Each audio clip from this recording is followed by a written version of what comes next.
today.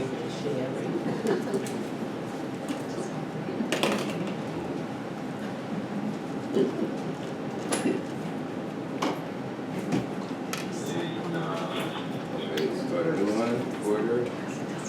Let's all close ourselves. So this week is the week between Matos Masin, which is usually two parshas that are read together, and they represent the closing of the book of Bamidbar. I would say we've taken quite a journey through Bamidbar. I really enjoy personally this cycle of learning with you, and a lot of insights come in your merit. I'm going to share some with you today. So what do we? We're also in a week post Shavasar B'Tammuz, and this is the week of Shabbos Baruch and Yaacov. Therefore, since Rosh Chodesh is Friday, this whole week is very bound up with the beginning of the 9 days, as you know. And the greatest thing about starting the 9 days on Thursday night is that you get to eat meat the next night. You only have to wait one day. Then you got a long week ahead. You got a long week ahead. Unless you're a To Sfardi. some of us, it's more important than the meat. Okay. So I also want to look at, I'm going to share a little bit about Chodesh Tammuz and Chodesh Av, because we're on the nexus of those two. So I'm going to refer to that, and remind me after we go to this parsha, we're going to connect it back to Chodesh Tammuz and Chodesh Av, and the two shvatim that they represent. They may know which shevet represents Tammuz and which shevet represents Thomas is Taurus, right? No, Yaacov. Tammuz is the crab, which is Sartan Keneged Reuven. Reuven, I'll just give you the outline.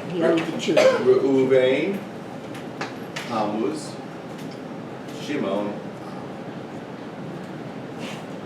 and we're going to see an incredibly profound connection that they have, that those lives and now those tribes, the lives and the tribes of Reuven and Shimon have to these particular observances that we're going through. Should have meaning based on English and everything. Excuse me, Rabbi. The tribes with the Kodesh, was that done at their yard site, or was it delegated to them? It's attributed to Sefer Yetzirah. Oh, it's okay. And if you like B'nai Yissaschar, it's a bit of an esoteric book. But one of the things that he does consistently at the beginning of every month is explain what the Sefer Yetzirah said about that month, which has the following dimensions. You ready? He'll tell you what tribe it is. He'll tell you what faculty of what human faculty it is. So, for example, Tammuz is seeing, Av is hearing. So it corresponds to those two faculties. It also corresponds to a part of the human body, which in this case I believe is the right, I'm not going to say because I don't recall, but it also corresponds to a letter in Aleph.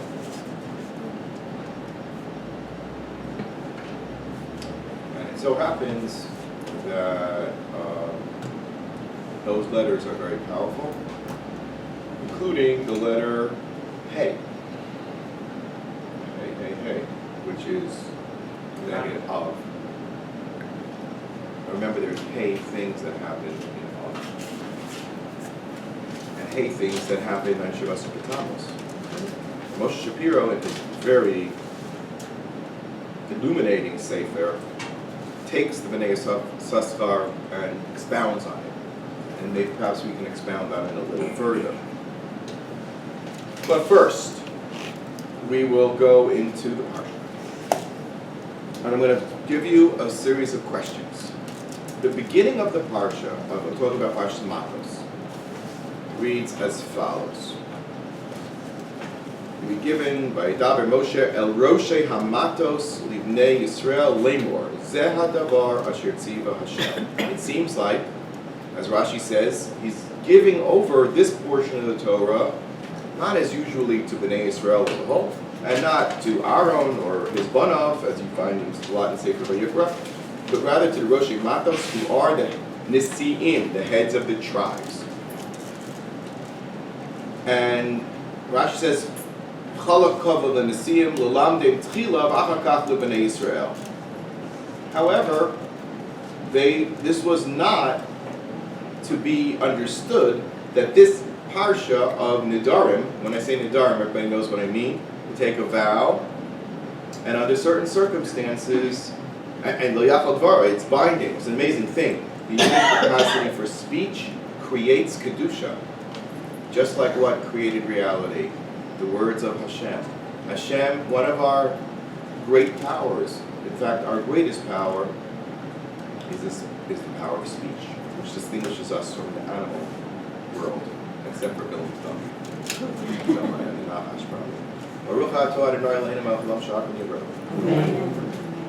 And the cows that brought the arrow to Beit Shemesh that sang. But that's like crossed over the line of reality. You were on the, like, we use the term, but not the twilight zone, but the Torah zone. You were gone right over the top of reality. But generally speaking, human beings have the power of speech. The Torah emphasizes the power of words in many ways. But in a remarkable sense, the idea of the following: Ish ki yidor neder l'Hashem o hishava shvua lesor iser al nafsho. There's two things. One is called a neder, and one is called a shvua. Anybody know the difference between a neder and a shvua? A neder means it goes on the object. This will be holy, or this bread I swear I will not eat. Or okay, go ahead a second. I don't want to get all the shvua. But a neder means related to an object. A shvua is related to you. So what I said just before goes on shvua. Shvua that I will eat or that I won't eat. Okay, that I threw a rock in the river or didn't throw a rock in the river. That I slept or I didn't sleep. All of those are in the category of shvua because it's about you. But a neder is harei alai. This thing is going to be usher to me. So it relates to the object. Yes, you are saying that you don't want to have anything to do with that object, but it also includes the object more than you. Either way, you can create. But it's on you. What's that? But it's on you. It's but you can't make but it made for yourself. A shvua is binding yourself to something. Neder is more about binding yourself to a certain relationship to an object. I will not eat this bread goes more is in the category of shvua, but it's a neder could be this bread is holy, meaning I'm going to treat it as if it's a carbon. Can't eat a carbon because it's not my carbon, or I'm not a kohen. And that is a reality. So that for you, that bread becomes sanctified and you can't eat it. As opposed to saying, I will eat the bread or I won't eat the bread. I did eat the bread or I didn't eat the bread, which is only about me. It doesn't create any reality outside of myself. But konam means that piece of bread should be sanctified as a Taking color. Right, yeah. And you can pronounce, exactly. Very good. So we see the power of words. Now, Rashi says, however, don't get all excited, because this parsha was given also to the Jewish people and wasn't given to the heads of the tribes any differently than any other mitzvah. Remember we learned Ma Inyan Shemitah Etzel Har Sinai.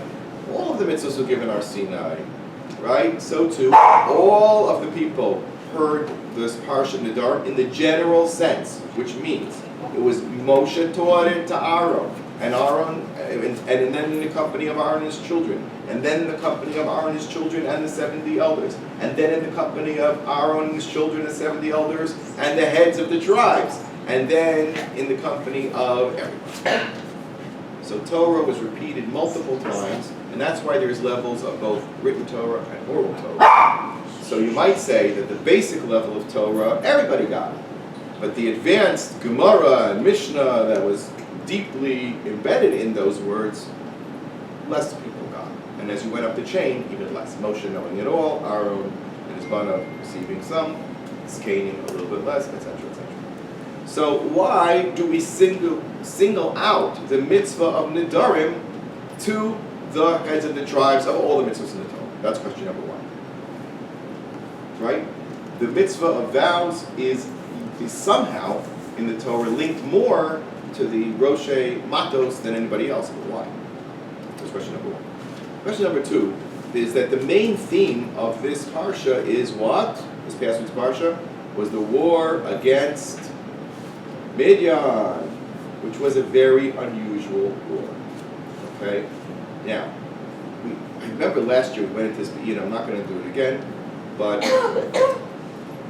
this was a unique war. Vaydaber Hashem al Moshe Lemor Nikom Nikmas B'nei Yisrael Me'es HaMidyanim Achar Te'asef Alamecha. This is the final preparation for going to Eretz Yisrael. Is this war has to be waged? Very interesting. It's the last thing Hashem commands Moshe to do. Now Moshe has a whole book of Devarim to say over to Bnei Yisrael, which goes more in the initiation of Moshe, in giving them exhortations, musar, inspiration, vows, binding, mitzvos, a lot of mitzvos, to stay on course of their mission. But as far as Hashem is concerned, Moshe was finished with his mission, at least in terms of his relationship with Hashem, once the war of Midian was accomplished. Why? Why? Because that's big. He had to finish what he started. We'll see exactly how he finished it. Right. He has a unique relationship to Midian, of course, who was as we said last week. But with his wife, with his nephew, His father. with his father-in-law. So it's very interesting. You had a lot of good experiences with Midian, but guess what? We're going to wipe them all out. Gee, thanks. What? Yisro, it touches a very good question. What happened to Yisro? Well, rabbinically, we are told that they stayed with the Jewish people. Some people say that they stayed. He went. Say I'm going back. Yeah. He went. So And the he came question back. is, did he go back and stay there, or did he go back and bring his people back for Matan Torah? It depends on the machloket whether Yisro came before the Torah or after. But we see Yisro on the next day after Matan Torah by Hibi Matos, which is the day after Yom Kippur, which was the day that they were commanded. He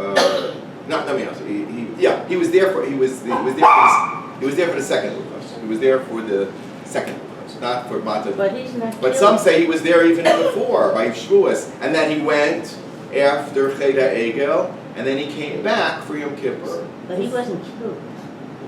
No. In fact, we see them living into the beginning of Sefer Shoftim, because in Shoftim, in the beginning of Shmuel, the war of Shaul against Amalek, they warned the Canes, which is the descendants of Yisro, to separate out from the Amalekim. So you see that they were present there now. Yisro converted. Totally. Okay. That's what I thought. So was he still part of Midian? Nope. Not once he converted.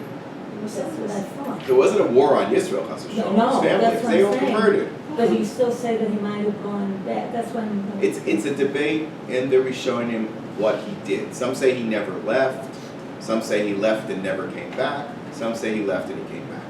But either way, we find that his descendants, I think we mentioned this a couple weeks ago, received a unique portion in Eretz Yisrael, which was called Dushna Shel Yericho.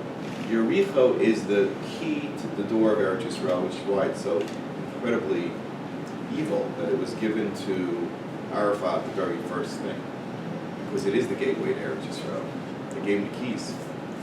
It's a terrible thing. It's a place where the Mikdash had a mashko, meaning that piece of land was going to be given to whichever tribe had to give up space for the Beis HaMikdash. And who lived there in the meantime? Yisro. So he was almost like the guardian of the temple. Can you imagine? Yisro was given the guardianship of not only the temple, but of Eretz Yisrael. That's a pretty good honor. Which one of his descendants did convert? It was one of his descendants did. out of Midian. You might think something else. I'm not quite sure. But let's move on. So the second question is, what is this unique kesher that Hashem says, when you finish Midian, then you can, and now look at the hemshech of this. He says, Vayidaber Moshe el ha'am. Moshe talks to the people, Lemor, Hichaltzu mi'itchem anoshim litzava. I need an army. V'yu al Midian, lateit nikmas Hashem b'Midian. Two different. Moshe flips it around. Hashem told Moshe it's nikmas b'nei Yisrael, but Moshe told everybody it was nikmas Hashem. Now, if it's nikmas Hashem, who does that remind you of? We have to a war. Yes, exactly. And by the way, Pinchas leads this war. Pinchas is integral part of this war. But Amalek. So this is, like we say, not about Eretz Yisrael at all. It's personal. Like you say, this is personal. This is not business. This is personal. Hashem has an account to send. So it should be almost like Amalek. Now, in many ways, it was like Amalek. Did they kill every single boy? Yes. Yeah. In one way, it was not like, but in a large way, it was not like Amalek. They didn't kill everybody. They didn't kill everybody. The girls and we're going to get to that second. Girls who are not able to participate in the immorality were spared, and that means younger than 3. Younger than 3. Really? Well, that's what she According to halacha, biologically, a girl has reached a maturity of body at age 3 that if she has relations, she will no longer be considered a Betul. And that's it. She's not a Betul then. She's a 3. That's what she was something. It was 3. Because that's the earliest age that relationships can be had and the body's mature enough to resemble the adult female body. And therefore no longer Betul. Meaning no longer without relationship with anybody. But they killed these girls, older girls, later. Right? Killed all the older girls. Now the question is, they killed, and we'll see how they killed them. Just give me one moment. So that's question number 2. Right? First question, why were the heads of the tribes given connection to the Dharm? Very random. And then secondly, why was Moshe told that this is the end of his career? Why this? Because he could have done a lot of things. But Hashem said, you're not finished, Moshe. This is not something Yehoshua can do. This is something you have to do. Why? Why can't Yeshua do it? Or why can't Pinchas do it by himself? What do you need Moshe for? Okay. Next question. I said it's not like Milchemes Amalek because what did they do to all the money and all the stuff and all the... What do you do if it's Amalek? What was Shaul's big mistake? He took the sheep. Here they took all the sheep, and not only that, but we have a very detailed, incredibly detailed process by which the spoils of war were distributed. Some to the Kohanim and Levim, some to the Mishkan, and some to the warriors. There was so much stuff. The Baal HaTurim says, even though it says Elef Lamata, how many people would that be? How many Moshe want? Army numbered how many souls? Over 12,000. 12,000? Wrong. 13. Wrong. 13. 24,000. Oh, yeah. You know why? Because you needed 24,000. You needed 1,000 to fight and 1,000 to guard the stuff. So it really was 1,000 chalutzim, but that doesn't mean that they were the only people there. There were 20, and why 24,000? Because that's how many Jews died because of because of the Eitzah Ra of Bilam. Also, Bilam finds the end of his life here. How? It says Beferish in the Parsha that they killed Bilam at Bor al Pichar. 2 versions in Chazal what happened to him. Number 1, Rashi quotes it. He says that Pinchas took the tzitz. Now, where did Pinchas get a tzitz from? Who wears a tzitz? Yeah, guess what? In this war, He was a Kohen. he wears the 8 garments of the Kohen Gadol. Question, why? Why? And not only that, but the tzitz was so central is that that's what he used to reverse the sorcery of Bilam, who had the ability to fly, and the kings of Midian who were escaping from the war were flying with him. After all, they just paid him for the 24,000. You know, the guy gave you a lot of money. Maybe they didn't give the money yet, and he wants to make sure they're going to give him the money. So he had him flying with him. It shows the tzitz, First class, second. and they all drop. It says Al Chalalehem. The Parsha describes their death. They fall on the dead. They fall on the dead of their people who were killed by the Chalutzim, but they fell on them because they were in the sky with Bilam, and then they capture Bilam. 2 versions of what happened to him.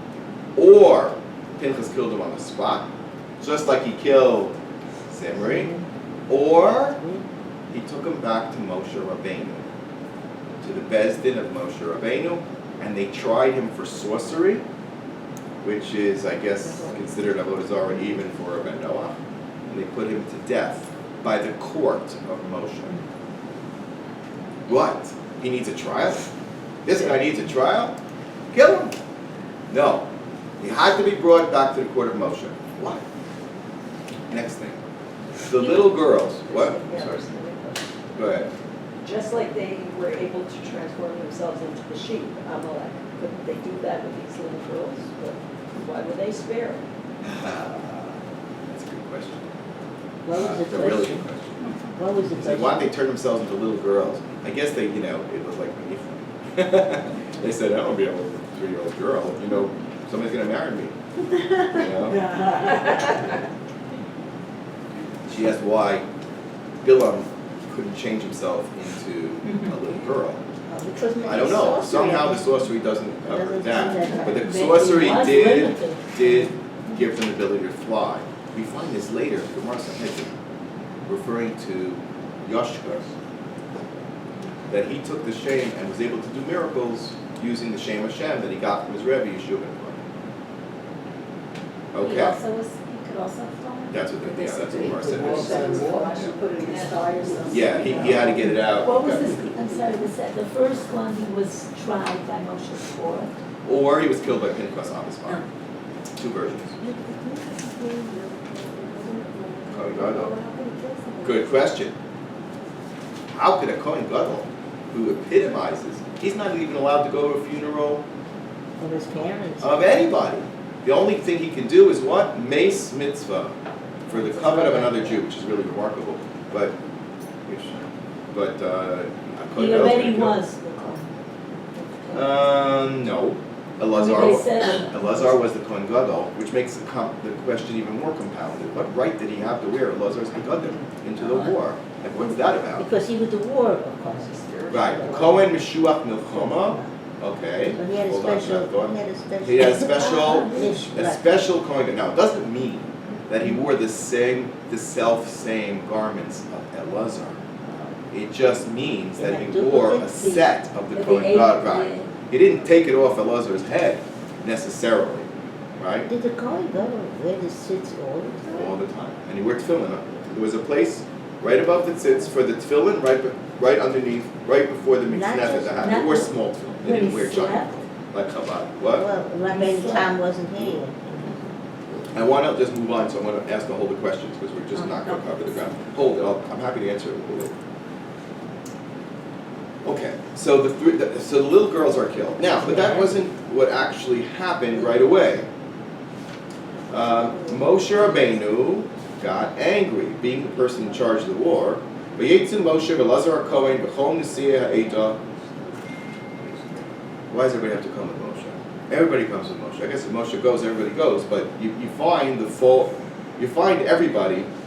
By the way, the leaders of the tribes did not go fight. You know why they didn't go fight themselves? They appointed a captain of thousands. Remember, captains of thousands. You had how many of them? 600 of them. Right?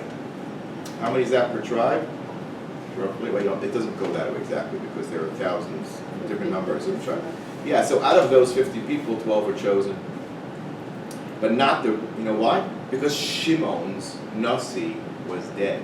And it would have been a terrible embarrassment to Shimon if everybody went to fight and they don't have a nasi. And some people say that Shimon never ever had another nasi.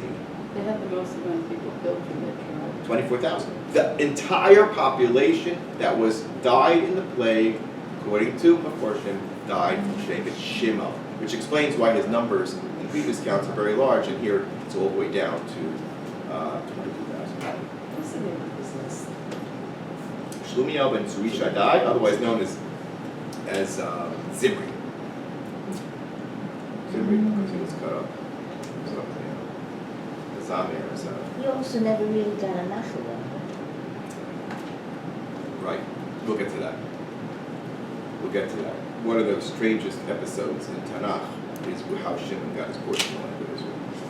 But I want to just look at what Moshe says. Moshe says, "Vayikzav Moshe Pkudei Achayil Sari Alafim V'Sari Meos Haboy Mitzvah Milchama Vayomer Alehem Moshe Hachayisem Kol Nekeva." You left women alive? What's wrong with you? Hen Hema Hayu Livnei Yisrael B'Dvar Bilam. What is this war for? For goodness' sake, it's to take revenge of what Bilam caused. Limsor Ma'al Ba'Hashem Al Devar Pa'or, which is an interesting word. Ma'al is what we say when you take something holy and you profane it. And that's what Bilam really did, because he caused the Jewish people to go from their level of Kedusha down. Alright? Va'ata hirgu kol zachor b'taf. So this is what he says. Moshe says, kill every zachor. Just like who? Amalek. Why? V'chol isha yodas ish. Lemishkav zachar harogu. Very strange pasuk. It says, any woman, yodas ish. Does that mean she did a crime? She did a sin? Or she could have done a sin? Potential to do the sin. So Moshe was really saying, any girl who has crossed this maturity, it happens at 3 years old, but of course, every girl's a little different. It could be, could be 3 years and 2 months, it could be 2 years and 8 months. Every child is different. When they reach that maturity level, that their betulim, the sign that they are betulim, will not return to them if someone has relations with them. That's a physical maturity. It's a biological reality. How could they possibly know? They use the tzitz. Chazal tell us, and Rashi brings it, they pass them by the tzitz. No. Ru'uya, Rashi says, it doesn't mean that they involved anything. Ru'uya l'hibayel, they could have had relations. Afal pi shelo nivala, even if they didn't have any relations. So question number one, on that. So what did they do wrong? Leave them alone. They didn't do anything wrong. Leave them alone. No, kill them. Ve'lifnei hatzitz hi'ivirum v'haru'uya libael paneha morikos. Ones that had reached that stage of maturity, they turned dark, which was a sign that they should be killed. So the question is, Manashah, if they didn't do anything wrong, why are you killing them? Right? And why the tzitz? I guess you could have called a doctor. I don't know. You could have called the midwives, maybe. Faster. Scanning is faster than examination. Scanning, right, it's a lot faster. But it seems like the tzitz is an integral part of this cleansing. And guess what? The whole parsha talks about cleansing. Where do you learn all the laws of kashrus from? Of tfilas kelim and hagalas kelim and all the laws of kashrus, how to kasher stuff, comes from Milchemes Midya. As opposed to Amalek, where what? Everything was burnt charim, like the Arabs say. When they say something is forbidden, they call it haram. It's haram. Haram to them means forbidden. Chayrim, that's it. So These little girls, were they in danger to the society once they were integrated? After they become part of they became part and parcel of the Jewish people. The ones that were under this maturity level. They were taken as captives and they became Shifcha Kananis. And of course, the Shifcha Kananis is chayav in mitzvos the same as any Jewish woman. And if freed as a Gioris, she can marry a Jewish man, just not a Kohen.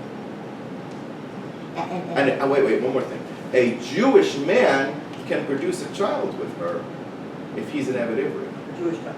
The Jewish guy can produce a child with her? If he's For the purpose Yeah, but if- of enriching his master, of if having he's more a slaves. negative reason. He wants more slaves. So he can take his Hebrew slave, make her marry a Shifcha Canaanist, produce a child, which is quasi-Jewish, and still is owned by the master, who has an obligation to be a master over her until she becomes fully Jewish. And they used to wait 12 months. And here's the answer to your real answer to your question. They waited 12 months. And if they saw that they really weren't into it, they just weren't going to go along with the Yiddishkeit thing, they killed her. They killed it in the split. A Shifcha Canaanist in Eretz Yisrael, if she's not with the program, they brought her from war from another nation, give her 12 months, she's not 12 months. She's out. Either she's, well, it's not good. Okay, so now, let's try to put this all together. So, something about the tzitz. The tzitz has 2 words on it. And those words are what? Kodesh Lashem. This, according to Baal Turim, explains why Nidarim are at the beginning of the parsha. And the reason is because when you go into battle, the first thing you need to do is prepare yourself for the battle, right? But you also have to take a vow. Like Yaacov Avinu, what did Yaacov Avinu say? If I go and I go into this war with Lavan, and it was literally a war, and I come back home, I'm going to make this place a Beis Hashem. Yaakov took a neder when he went into battle. Klal Yisrael earlier by Midbar took a battle. When it says that they captured one, they said, if you allow us to win the battle, we'll make a certain donation to Hashem. And similarly, here, when going into battle, particularly the battle against Midian, more so than any other battle, and against who? Against Lavan, even more than any other battle. And the other battle that they took a vow was Amalek. So when you're fighting these, how shall I say, the worst of the worst, the trickiest of the tricky, the most cunningly evil. When you fight cunning evil. Now the thing about cunning evil is that, Like a nothing. yeah, like the Nachash, is they present themselves as good. And then you get sucked in. They don't come to you and say, I hate you, I want to kill you. They're not like these Congress ladies. They tell you straight. They're basically harmless. But when somebody comes to you, I love you, and they steer you towards your death, that is dangerous. And that was Amalek, and that was Lavan. Bikesh Lavan Ma'akar Sakol and Midian. 3 wars in which we find vows relevant are the 3 wars against the temptations of the cunning and sly Yetzer Hara that presents himself as righteous, as moral, as superior to your level of ethics. You're corrupt. That's what Amalek says to Jewish people. What did Bilam say to Amalek about the Jewish people? You have to attack them. They're just leaving Mitzrayim. They just did Kriyas Yamsuf. Why should we attack them? We're going to get killed. He goes, it's worth getting killed. You know why? Because to look at the great evil of the Jewish people. They plundered Egypt and stole their money. That's how